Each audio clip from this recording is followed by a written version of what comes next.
Good morning to you. Do you want to tell everybody what day it is?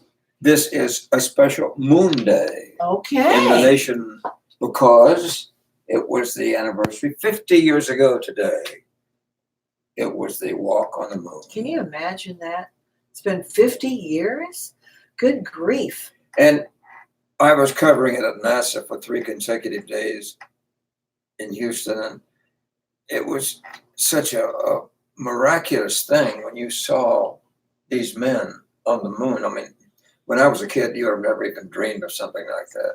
And when it happened, it revitalized America's interest in science and outer space and things like that. Absolutely. And what I was impressed with was the fact that Buzz Aldrin Friend had of a mine. convocation. He did his Communion. on the moon, and that will probably never happen again. Although what's happening every week here is Lone Star Saturday, and we welcome you officially to Lone Star Saturday here. I'm Blanquita Cullum, along with my wonderful friend Gary DeLaune, and we want to just tell you real quickly that we appreciate you watching us now. We're on YouTube, on our new YouTube channel, and you can subscribe to see a little place to click so that we can let you know what's going on.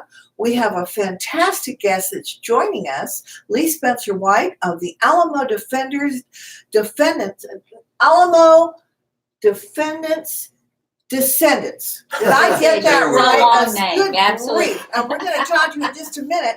But Gary, you have a lot going on. So before we get going on, can we thank our sponsors?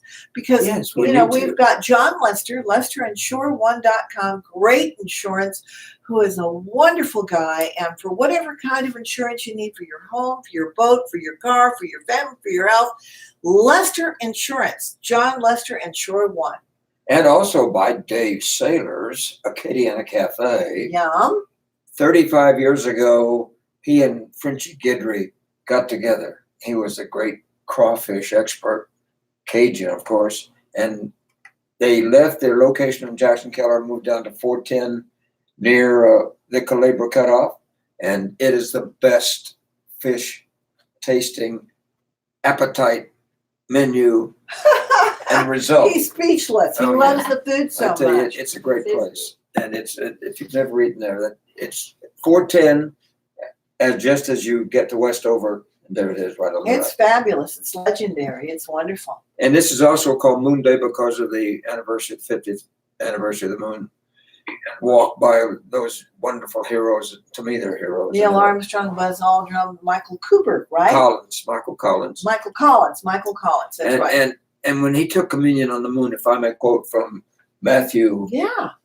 15:5, I am the vine, you are the branches. If a man remains in me and I in him, he will bear much fruit. Apart from me, you can do nothing. And that's what Buzz Aldrin read from the moon those 50 years ago. Buzz Aldrin is a really spectacular guy. I've gotten to know Buzz Aldrin throughout the years because he's done a lot with talk radio. He loves talk radio hosts. He's a spectacular guy, but also he supports the veterans, and he has been with us in Washington, D.C. for the National Memorial Day Parade many, many times, and he is just a class act. He's a good guy. And there were 3 of them, Collins, Aldrin, Armstrong. It reminds me of back in 1907. I wasn't there, but it had a baseball expression. It was called "From Tinkers to Evers to Chance." It meant the double play, 6 to 4 to 3. And these guys were Collins to Aldrin to Armstrong. So it's become a legendary phrase when you say it was one small step for man, one giant leap for mankind. Now, the rumor is that he got it backwards, that it was supposed to be Yeah. Another well, way. he said, I meant to say it's one small step for a man. He said man. yeah. And one giant leap for mankind. But I don't care who's going to quibble, right? When you have those guys who have the courage. Historic time. It's so historic. We got a historic time too, and I know you've got a lot to cover there. But Well, I was just going to mention, the fact that we always like to give a little historical Do a facts, little not only historical the facts. moon landing, but this guy, I met him years ago in Nashville. He is a tremendous writer, singer, and composer. Radney Foster grew up in Del Rio, Texas. Wow. He was born on this date in 1959. And I'd like to say, this is her birthday. Beautiful woman, 1938. Natasha Nakovna Godin. Gurdon.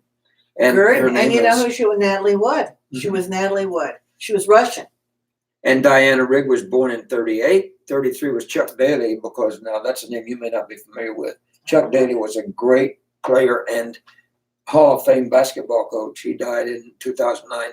It's his birthday. He was born in 33.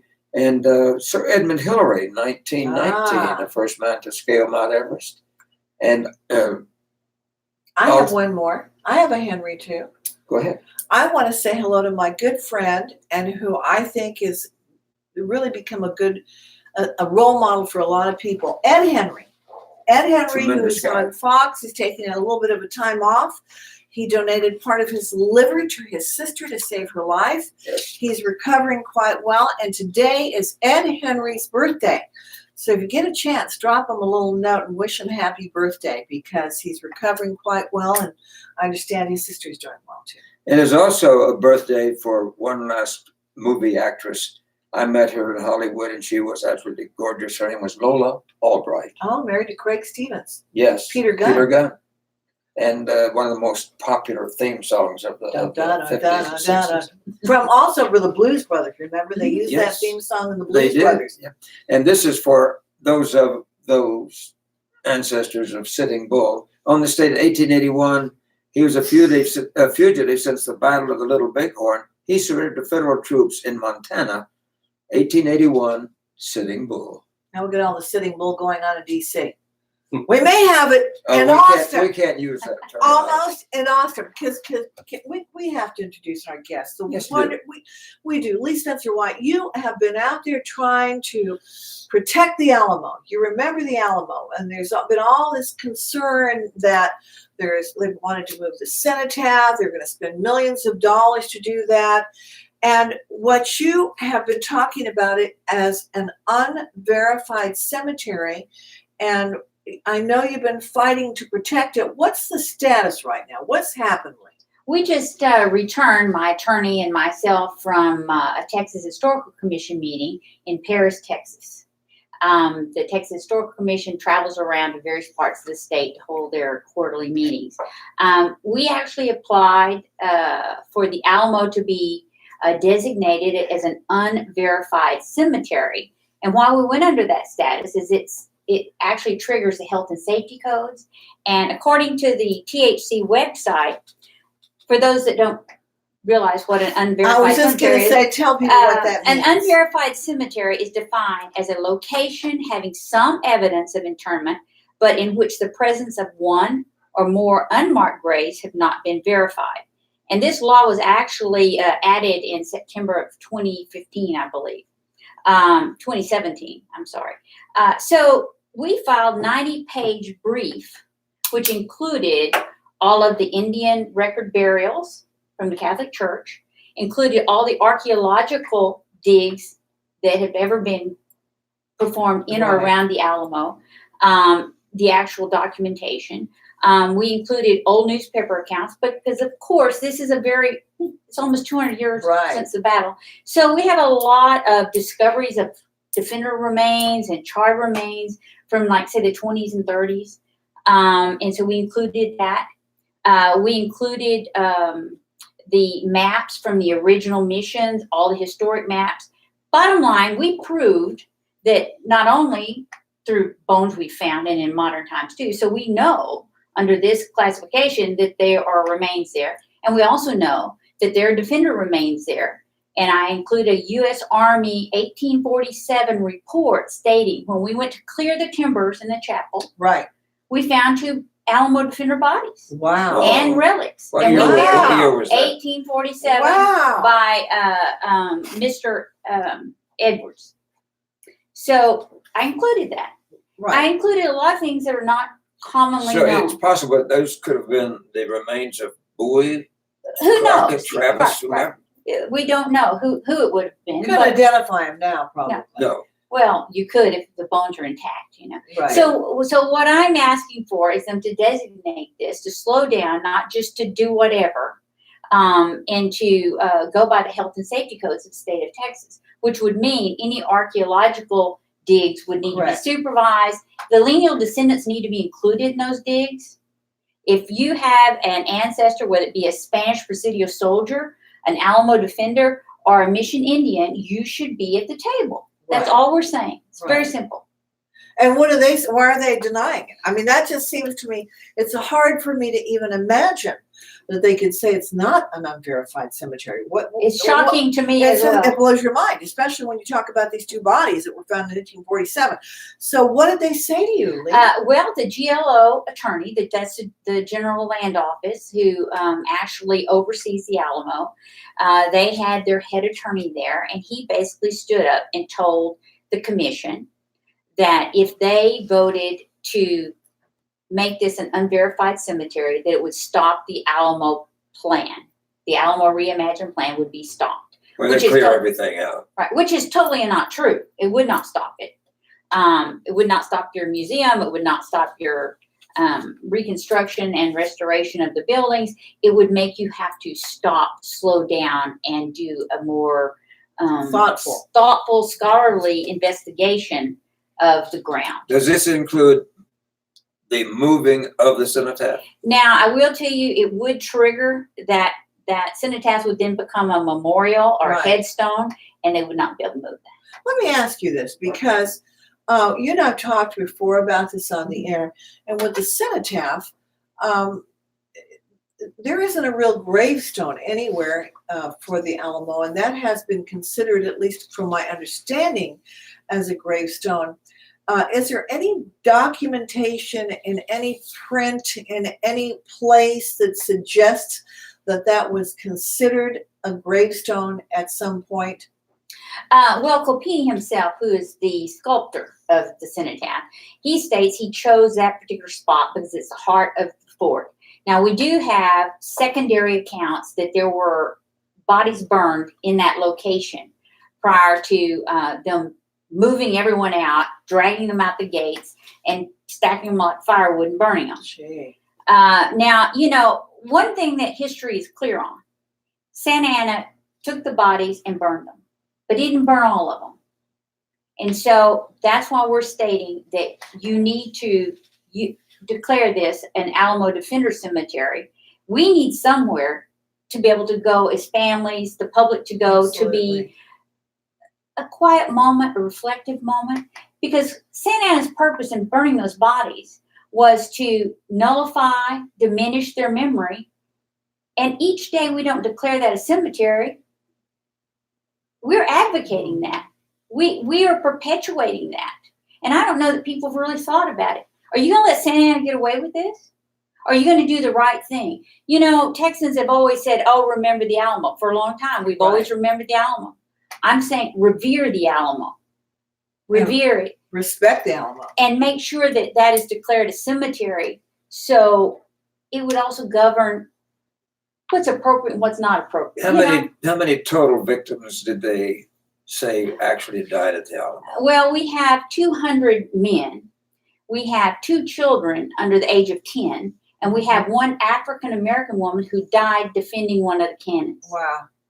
And we also had a woman and her daughter survive, and they left the Alamo under escort from Santa Ana. We had quite a few survivors. We had Mrs. Navarro, Mrs. Esparza.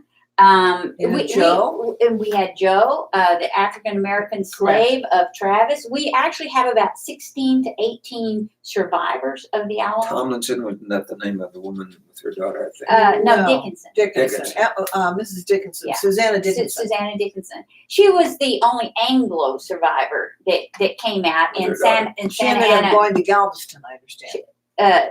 Yes, and then on to Austin.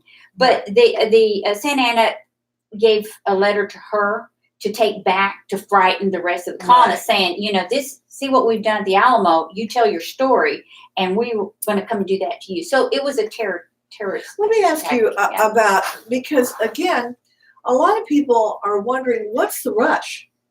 I mean, you know, all these years, what was it, 36?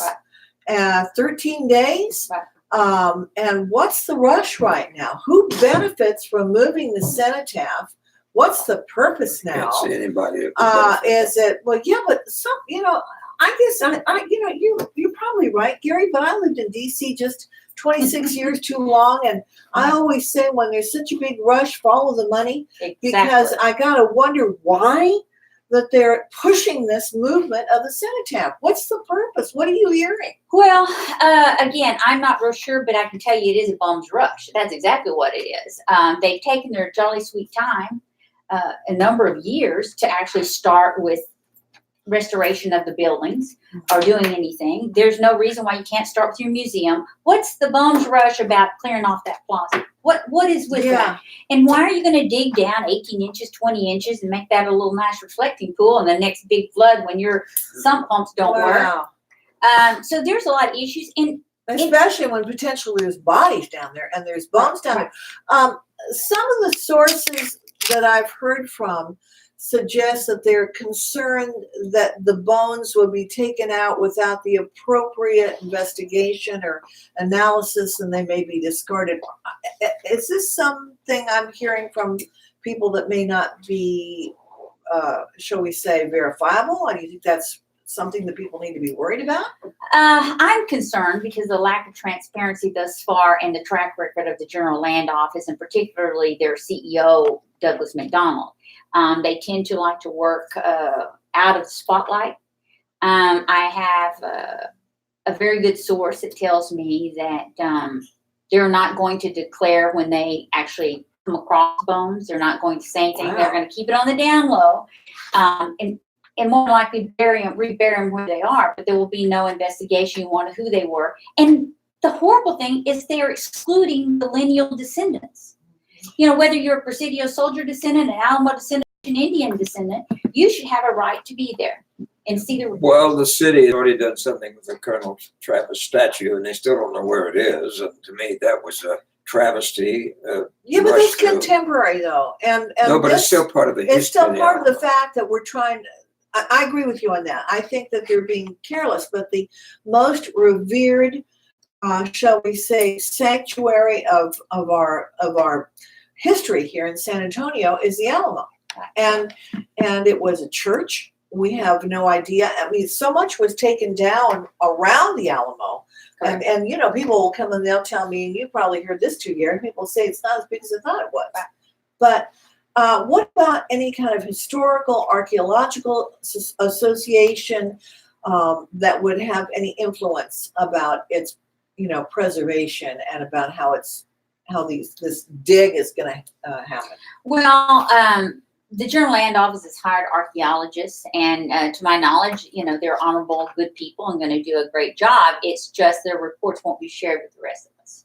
Well, if they move the cenotaph, in your opinion, or those that you talked with, would it destroy it or damage it? Oh, absolutely. The city's own survey engineering report states that would happen, that it is in grave danger of being damaged. Some of my sources who I've questioned said the city in the state of Texas really doesn't care if they destroy it. They're going to move it. Yes. And was what, 1930s, where then it was, is how old is that cenotaph? Well, it was commissioned in 1936. It wasn't completed for a couple more years. The idea behind it, and if you look at the old newspaper articles, they're stating that we are placing this cenotaph here, which is an empty tomb, something to commemorate the defenders. Right. That would be grand, because we are ashamed. For 100 years, we did not do this.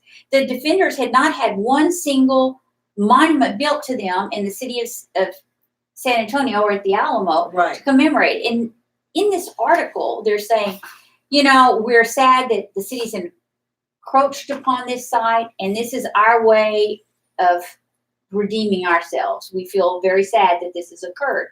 So now fast forward to today, just jerk it down. Doesn't matter.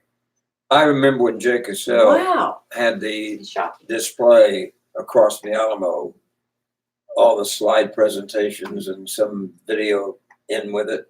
And I tell you, one of the stars was Merrill Conley when they were displaying, when Jay Cassell had his Alamo Theater across the street. Mm-hmm.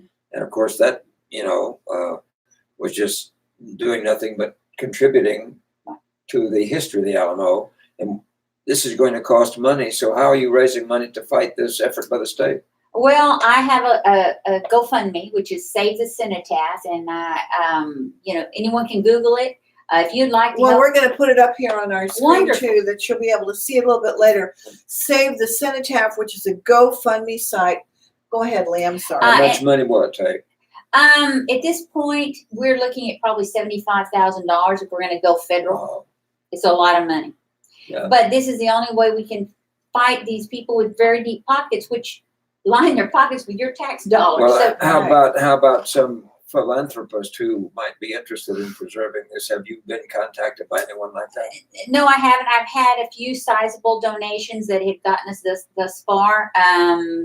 Filing petitions. Like I said, we filed a 90-page brief. Wow. 90 pages filled with proof of Indian burials through the Catholic records, archaeology records, all through the years of bones that they've recovered, including one skull that they're saying was in a defensive trench, and there is actually a sword cut on the skull. And then I can back that up with some newspaper articles of a man that said, yes, they were decapitating some of the defenders. So we had plenty of proof. So it wasn't that we didn't have a good case. It was that the GLO, General Land Office, stepped up to the I'm Texas just trying to Commission. understand this because Yeah, me too. a lot of people are saying it's going to cost how many millions of dollars to move that beautiful cenotaph Yes. just a few feet over, and for what purpose to make this dig in an area they don't need to dig, and Right. for what? Right. I'd understand it if it were an eyesore, if it were, but in some ways it's like a battle of wills. Like, don't you tell us we can't do it? We can. We're stronger than you. We're the General Land Office. Heck with you. When did this begin as far as the movement of this in the is concerned? It's been on and off, but since George P. Bush stepped into the picture and the Alamo Reimagined plan came up, they keep saying, well, it's fluid. Nothing is absolute. But, That's scary. I'm thinking, well, if you're showing me all these alternative sites, all these alternative plans, why are you asking for money until you have something concrete? Personally, I'm a businesswoman, and I would not give you a nickel until you told me what you're going to use the money for. But I don't like the idea when I hear, and for those of you that are from San Antonio area, you know where the Alamo is. A lot of you are watching us and you're not from San Antonio, but everybody knows about the Alamo. Remember the Alamo. And so the question is, who benefits from moving that cenotaph and for what purpose? It's just still, in my mind, is it a political thing to be able to enhance someone's career? Is it a money thing? Are companies getting money for this? Is it to try to make it, they're suggesting, at least this is what I understand, I could be wrong, that it's going to be a better thing for tourists, but it's the most visited tourist spot and really in one of the most visited spots in the world. If it ain't broke, why fix it? #1 attraction in Texas, no doubt about it. And, people aren't going to visit the river, but they will go to the Alamo first. Right. So it's a shame that we have to reach this point where everything becomes politically oriented. And if you want to contribute, we're going to have this information at the end of the show. Right, So. which is Save the Cenotaph. It's a GoFundMe site. And Lee, there are how many descendants are there of the Alamo? Well, there's defenders? thousands and thousands. How many are still alive? Well, none of the original ones. I'm talking about descendants. Oh, no, You we said still have descend means to Come follow. from. Go, We okay. still have thousands and thousands of them all over the world. Yeah. Now, our particular group is proven. In other words, you have to do Yeah. all your paperwork, which we tell a lot of them because we're not like some family union group for a particular defender. We represent the entire garrison, men, women, and children, defenders, scouts, couriers, How and many are there of you? there's about 500 of us that are, Well, that's good. yeah, there's about I 500. noticed that And another 500 that are working on the papers. the DRT was honored, I think, this past week, right? Yes, At yes. least they were given some kind of recognition Right. for all the years of service Right. that they performed. Right. And so that was generous of them to do that. But the cenotaph, to me, it's a shrine. Correct. And you wouldn't go move the statue of Audie Murphy in front of the VA, right? Well, especially if you thought you might break it. If he were there. I mean, but let's say if you had it and you were going to move it, and somebody said there's a good chance that you could break it, would you move it? What if there were some bones under the? Well, that's it. You Sculpture, see, I'm yeah. trying to think of all these. You know, So- we think about Israel, which is always defining, or in Europe, where they places like Rome and in Greece, places where you've had a lot of very serious history. They take that excavating extremely seriously and carefully. And when you and I talked about the concern that the bones may not be treated, Mm-hmm. and a descendant may not be able to be aware of whether that's going to be treated respectfully, who was it, where did it come from, Right. and where is it going? Right. That's a scary thought. It is scary, and what's a double standard is that when Texas discovered the LaBelle ship, the French ship, they found a skeleton. They did DNA testing. They contacted a descendant in France. Wow. This is over and over again, whether it be Indian remains, over and over and over. The first thing they do is contact the lineal descendants. In the Alamo's case, they're not doing that. That's bizarre. It is, and one asks why. So what's the next step? Well, the next step, like I said, is either district court or federal court. I need help. I'm just a regular citizen trying to do the right thing. I'm just your average patriotic Texan, and I'm looking for some more patriotic Texans. So if people can donate time and treasure, I'd be most grateful. She's looking for your help financially and your support. And of course, she has the GoFundMe site, which we are really hoping that you'll take a look at that. It's Save the Cenotaph, CNOTAPH, Mm-hmm. Save the Cenotaph on GoFundMe. Because you're going to need some serious bucks to Yes. fight this. And what if people if you've got attorneys out there that would be willing to volunteer their time pro bono to you? I would be most grateful. I can't do this alone. And how many people do you have working with you right now on this? Well, there's hundreds, because not a lot of people that are not in our organization are aiding us as And far as they're help. not as eager to help as you are, because you're devoting so much of your time, and it doesn't. Well, look at the political contributions that come in.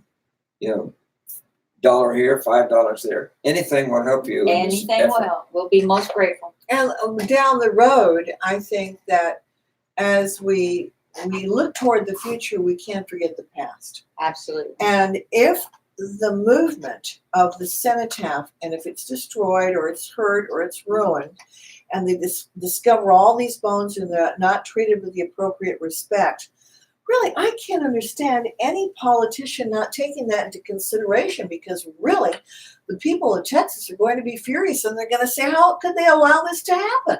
They will. Most Texans don't know this is occurring. When I actually talk to people, and friends of mine talk to people across the state, first of all, they can't believe it. They're like, no, that can't be true. That cannot be true. And when they find out and realize it is true, they're shocked and angry. So again, you know, a lot of lies are coming out of the General Land Office. I was raised not to say lies, but it's just lies. say it. Okay. It's lies. And yesterday, And what are the lies? well, yesterday the Reimagine designers stood up before the Texas Historical Commission. Now, they gave them 90 minutes.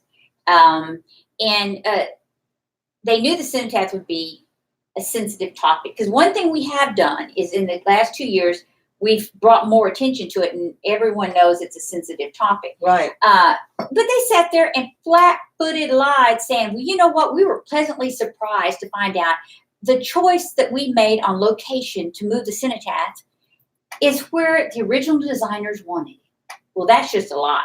You know, Wow. go read Copini's book. The artist, I mean, he wanted it there. Now, there had been some previous talk before the beginning of the building of it, of putting it where the bandstand is. Well, it's not the modern bandstand. It actually would have been in the lunette, the Alamo lunette. So it would still been inside the fort. Right. That's our big complaint is, you know, these defenders died fighting for inside the walls. They're defenders. Right. So the least you can do is have the monument to the defenders inside the walls. They're going to put it over in the enemy battery. Oh my. Well, that's to me just another slap in the face. And to say, oh, all the bones and everything, they're blown to the four winds, there's no remains. Again, another slap in the face. You're letting Santa Ana get away with what he originally intended. You're very vociferous in your efforts, Wow. and I know that you're going to probably get that energy passed on to other people who want to help you. So, And I hear you, because I think it's insulting to the memory of the people that gave their lives, and they stayed there defending it, knowing they were going to die. Right. They knew they couldn't get out. Right. the next effort might be to move San Jacinto Monument, That's crossed my mind. At some point in time, it will now become an eyesore to them, or maybe for it's whatever politically reason. incorrect. The only thing that saved a lot of other sites, because I've been asked this, well, what about Goliad? I said, San Felipe, San Jacinto, Goliad, the reason no one's attacking them is they're not in the middle of a busy city. Right. Because there's money to be made That's in right. downtown San Antonio, and that's what this comes And down it's not to. as politically hot right now. Right. So, but I assure you, if Goliad was in the middle of a bustling city, they would be after it. You're right. Well, the defenders would be happy to know that the descendants haven't lost their ganas, as we say in Spanish, haven't lost your courage. Careful. And that ganas is a good word. And that means guts. It means courage. And the fact of the matter is, even in fact, And it kind of rhymes with another word in Spanish. now, did you ever see the movie Stand and Deliver about Jaime Escalante, who taught the kids in East LA Garfield High School, who said to them that they needed to learn calculus? And one of the words that he told them that they had to have was ganas, which means desire. That means the guts, the courage. And you had to have that courage to stay in the Alamo when you knew that, because a lot of people, they were from all over. I mean, they're from Australia, England, Mexico, Texas, all over, Tennessee. Think about all the people that came there. They were brave. And when you think about how they would walk along the walls, and they'd be playing, playing the fiddle up there, challenging Santa Ana afterwards, and they were very courageous. So I think that they would be honored to know that the descendants are not going to roll over and let something happen to their memories, and be having this a great cenotaph that's honoring their sacrifice, put in where the enemy took them down. That's just shocking. Texans, whether they moved here last year or whether they're, eighth generation, we all stand on the defenders' shoulders, whether we know it or not. Yes. And all I'm asking from the great state of Texas, from their gold-laden table, the money they're going to make off the Alamo defenders and that fort, is a few crumbs from the table. Include the lineal descendants, and don't move the cenotaph. And you're very passionate about that. Well, that's Yes. nothing. And there's no reason not to grant that. None. And they just basically balk at this. Yes. And what about the governor? Governor's absolutely no help. Everyone seems to be towing either the political line or George P. Bush's support. How about Rick Perry? Has he come? He's not been involved. I have not contacted him. What about Senators Cruz and Cornyn? I have contacted Senator Cruz and had a private conversation with him and asked for his help. He has helped somewhat behind the scenes, but I'd like for him to tweet something about it. I'd like for some of these politicians to stand up and say, "Look, enough is enough. You need to do the right thing," which is simply this: have your reimagined plan. Go ahead and restore the Alamo. Put in a world-class museum, but respect the lineal descendants, the peoples whose blood is still on the ground. The blood that courses through my veins is the same blood that's on that ground. And I'm just asking for a little respect. Absolutely. Not for myself, but for the defenders. And we'll do everything we can to help you. God bless you. We want to mention again that 63 million people have gone to the website for the Walk on the Moon. And this day, which was very historic. I remember, you were in the business then too. So no, I wasn't. I was just a teenager. You were just a baby? I was a kid, yeah. 50, but thank you for thinking that. 50 years ago. Today. Oh no, I won't slap him. And here's something that's kind of ironic. The 3 days I was at NASA, we had 700 news people covering the Walk on the Moon. And the same thing wasn't true about an incident in the East at the time. It was a day after, actually 2 days after Chappaquiddick. Right, Mary Mm. Jo And that's the Kilpatrick. reason so many people didn't know about Chappaquiddick, because the headlines and the TV and the radio were all centered on Walk on the Moon. And it has become such a famous time. And now Buzz Aldrin wants to set our sights on Mars. We'll see if that can happen. I hope that he can motivate people to do that, because it's been, can you imagine how long it's been since people have been on the moon? And you think of all the technology we have with computers and you know, that are so advanced, that our space program has come to practically nothing. Oh, And it's true. sad. It just dropped into the Gulf of Mexico. And also, as we get ready to close out this week's show on Lone Star Saturday, we want to again thank John Lester. Oh my And gosh. Sure One. Boy, what a great historian he is, and he may be one to help too on this thing. And we also have Dave Saylor and the Acadiana Cafe. He and Frenchie Guidry 35 years ago formed this partnership, and now you talk about crawfish fandango. Wow, it is great. Wonderful. And they have the best fish food in town, no doubt about it. And let's go back into history, get this Okay. on our calendar. This was an important day. In 1917, the draft lottery, World War I, went into operation. Without the draft, we wouldn't have had those young men in the service in many ways. In 1935, that maybe we get some help from people like this, it was the beginning of NBC's Gangbusters radio show. When I was a little kid, I listened to that. And this is another historic time in the armed forces. Archaic. 1942, the first detachment of the Women's Army Auxiliary Corps, called WACS. Okay. They began training at Fort Des Moines, Iowa. And so that was historic in our history. And this was another event that we didn't know much about in the year 1944. An attempt by a group of German officials to assassinate Adolf Hitler failed. And of course, all those that were involved were killed by Hitler's henchmen. And also, U.S. President Franklin D. Roosevelt was nominated for an unprecedented fourth term to run as official leader of this country. That also was in He did a 1944. kind of an amazing thing. You know what the President Roosevelt did? Because a lot of people, there's a very interesting a documentary. I think it's on Netflix, and it's called La Red Nazi en Mexico. And what it's about is, prior to World War II, the Mexican people were really supporters of Adolf Hitler, because the Germans were present in Mexico, and the Germans were smart with their propaganda, because they took over the papers, they went into the newsreels and so forth. So if you would see a newsreel with Roosevelt, they would boo, and if they saw a newsreel with Adolf Hitler, they would cheer. There was a German actress that spoke Spanish that became the mistress of the Mexican president.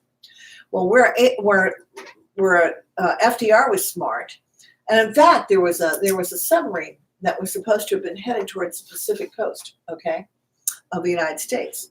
Where FDR was smart, he called up the Mexican president. He said, "We need to meet," and they went to Monterrey, Mexico. And ironically, he had to have a translator there. And he said, "Look, we're going to make a deal with you. You want to have a little better trade with us? We're going to make a little deal with you, but you got to get rid of all the Germans." And so how they did that, the Russians came in and got rid of the Germans in Mexico at that time.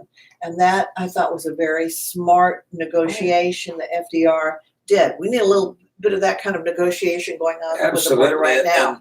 And the thing about it is, at the time, there was an actress in Hollywood named Marlene Dietrich. Correct. And Hitler tried to convince her to come back to Germany because he wanted her for propaganda purposes. And she wouldn't do it. She stayed and became a spokesperson against Hitler. And that was pretty interesting in that era of our country's history. And finally, in the NFL, a historic day for them, the NFL ruled that no professional contract could be signed for a player who still had college eligibility remaining. It's too bad that isn't true today with all of the Well, you know, violations of I'm telling contracts. you, I think right now, Lee, I really want to congratulate you for being such a courageous heroine, for the memory of those people that gave the ultimate sacrifice at the Alamo. They paid with their blood, and they were brave. And that you are out there trying to protect and respect their beautiful, their beautiful monument of the cenotaph, to honor their graves. When you go to San Fernando Cathedral, apparently, I guess they found a bunch of ashes, and they say they don't know who they were, and that's where they have them. But there are legitimately bones there. Right. And so I want to encourage everybody out there, if you don't have to agree with us, but if you do agree with us and you do want to help Lee out in trying to raise the money to be able to take it on so that they can have an opportunity to have a little bit more of a voice to not move the cenotaph, to protect that area, then go to their GoFundMe site, and it is Save the Cenotaph. Is that what it is? That's correct. Save the cenotaph. No new path for the cenotaph, right? That's good. And they're more than welcome to contact me with my email, which is alamo.lee, that's ALAMO .LEE at Yahoo. alamo.lee@yahoo.com. Correct. And that way, if there are any of you out there that have, there may be attorneys out there, like I said, that might want to give you some advice pro bono, that can help you, or they want to volunteer with some time, that would be wonderful. Would be. This is also National Lollipop Day, so if we can suck a lollipop at the same time, think about I say, don't be a sucker, don't move the don't do cenotaph. that. And watch what stick you use too. But we want to thank John Lester. He's been so generous and gracious to us, allowing us to use this as our projectile for Well, audio. this is our studio. Yeah. And we're here at John Lester Insurance. You can go to lesterinsure1.com. And the great thing about John Lester is, you may say, well, I got a policy, he deals with all of the companies, and he can review what you've got to help you get a better deal, a better price. And it's worth it because he's such a decent guy. And also, we want to encourage you to please subscribe to us, because we're now on a YouTube channel. And we're trying to get people to realize that, hey, we don't have to listen to radio anymore. We can do it right here every week. And also, we want to thank Dave Saylor and the Acadiana Cafe. Oh, it's mouth-watering. I wish I had time to. You always say that. You're always hungry when you when I talk about the Dave Acadiana. Saylor. Yeah. And by the way, we didn't mention this, Lion King. They say it is a very popular movie right now. You can't even get a reservation to. A ticket. Yeah, well, you have to have reservations if you go to, Just can't walk in and go buy a ticket Santikos. anymore. Okay. Yeah, you have to check and see what seats are available. All righty. Yeah, and they say it's a wonderful, wonderful movie for not only kids, but for adults. So, Well, I like to go to that movie theater that's just around the corner from the Alamo, so that if you get a chance, go walk over there. what to the movie is Alamo. that? Right where Josky's, used to be the old, that they have that whole area. There's a movie theater in that complex now. The River Center Mall. Exactly. IMAX. Okay. The So, IMAX? and it's right, you go by the Menger, where the Menger is, where Teddy Roosevelt was rallying the troops for the Spanish-American War. And then just a little bit over, is the most precious icon of our Texas history, and that is the Alamo. And Ernie Malicata, by the way, retired recently. He was the assistant manager of the Menger, and he knew more about history down did. there. You know I Ernie. know, yes. And a tremendous guy. Wonderful. He just retired. I did so many stories with him at Channel 5, and boy, he is a walking encyclopedia about history of the Menger, Teddy Roosevelt, Absolutely. and the Alamo. So we might even get Ernie to be on the show with us. And we hope that you're going to take a little opportunity with your family to go walk over there, because you can walk there. It's a safe area at night, and you'll see that beautiful cenotaph, and you can get a picture with yourself and your family right by the cenotaph. It's the most perfect spot. But that way you'll understand when you're there that you are right there where those people, they didn't cross over the line. Remember, they had that line in the sand. The line in the sand. The line in the sand, and they didn't leave. They Wayne stayed. would have crossed it. And here's a funny bit of trivia. Do you know how long the Battle of San Jacinto was? 16 minutes, 18 Yeah. minutes. 18 and a half Yeah. minutes. That's right. Yeah, and they sure made up for the difference, didn't they? They did. My goodness. They got him. Yeah. And your judge friend in Goliad, we'll have to have him on too to talk about things down there. Absolutely, we So- will. We want So- to thank you and thank you for Thank you. such a worthy cause, and we hope that it will do some good. Lee Spencer White, thank you so much for being with us. We Lone appreciate it. Star Saturday. That kind of fits in with It the does. history aspect of things. And, we had Tinker Service to Chance. We had Aldrin to Armstrong to Collins. And we Right. had Bowie to Crockett To Travis, to to Sparta. Travis. That's right. So we have, And we have you out there to make sure that you help, because the only way we can make a difference is if we don't look at life and politics and things as a spectator sport. You have to get engaged, like Lee Spencer over here. Lee Spencer White, who's done so much for the Alamo, and Gary DeLaune, who's such an icon with all the things that he's covered, all the way going back to John F. Kennedy. well, and despite the fact that we're talking about patriotism and helping the Alamo and the defenders, despite what's going on in DC, we still have hope that we're going to have a return to a great country. Well, I actually think that you're going to think this is crazy because, I've been doing a lot of radio in the UK. Tell us quickly about that. What happened when I went out to the UK on a network called Talk Sport, and they wanted to talk about the women in the squad. Okay, now I kind of knew where the direction was going when they were introducing me, and they introduced me as a person who was lean to the right. I thought, that's okay, that's fine. I don't have any problem with that. And then they started talking about the president and immediately started calling him a racist. And the other guest on there, who was very anti the United States and anti-President Trump, they were calling the president a racist. And so now, And every other name. but this is important because as a journalist, a question is not supposed to be loaded. The question should just be clean. They said, now, they talked about the president being a racist. Do you think the president's a racist? Do you agree that the president's a racist? I'm listening to this, and this is a loaded gun. And so basically what I said was, I believe that the 4 congresswomen were anarchists to their own establishment, meaning their party, that they had directed their progressively left opinions to change the direction of the Democratic Party to affect the outcome of the 2020 election. Absolutely. And that they were taking on Speaker Pelosi, and many of the people in the United States had issues with the women of the squad because those women had a standard of how Latinos, blacks, gays, etc. should have their opinions. And if they didn't have the opinion the way those women had determined the opinion should be, then they didn't count. They completely dismissed them. So I said my belief was that a lot of Americans believe that those women wouldn't like them because they may have a difference of opinion. Well, immediately the host and especially the guest, they were about this close to calling me a racist. Okay? Which made me laugh because I thought, think about that. How limited that you can't have a discussion about things without people determining they're going to call you a name to make you to back down. And I'll bet you've had a lot of people who try to call you names and figure out ways to try to get you to back down.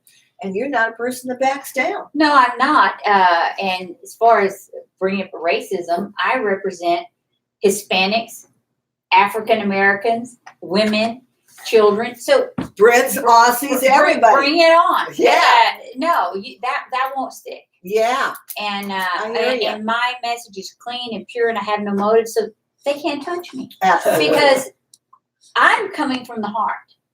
I'm honestly just trying to keep the Alamo Defenders' memory from being diminished, and I want to see that they have a memorial inside the fort Absolutely. where they died. Basic. Basic, very basic. Well, I can recall an incident involving one of the stories I was covering when I was at the University of Houston covering a riot situation at TSU, Texas Southern. And Stokely Carmichael looked at me and he said, "And you're next, honky." And, if that was racist, I was like, so I probably took my recorder and left the building. And so. Well, people that appreciate the First Amendment and the freedom of speech, can't take the bait. Okay? No. That's very important not to take the bait, not to overreact. Take a deep breath. I didn't lose it. It was funny because the man who was the other guest said, "Well, they're not anarchists." And I said, "Well, we actually, yeah, they're Yeah, anarchists. true. They are anarchists." Absolutely. But I determined that if you lose it, you lose it. That's So you got to keep and to the Brits, you got to keep calm and carry on. Right. So there you go. Well, let's hope that they have somebody to replace May at least by April. Oh, they So, will in 2 weeks. It'll probably be Boris Johnson. I hope so. It's going to be very interesting. And we don't want you to replace us. We want you to join us every Saturday morning here from the John Lester Studio. John Lester Insurance in studio, LesterInsure1.com studio. Because he can assure you that you're going to have protection for the future with your home and your family and your automobile. By golly, we have to worry about that. And we want to tell you, thank you, first of all, Lee Spencer White, for joining us so much. My Gary Thank you. Lamont, Good luck. thank And you. we hope you can go fund me. And when you go to remember Lone Star Saturday, remember the Alamo. Have a really good weekend. Thank you, Rob Hicks and everybody. Our for wonderful watching. Rob Hicks. Thank you so much. Bye.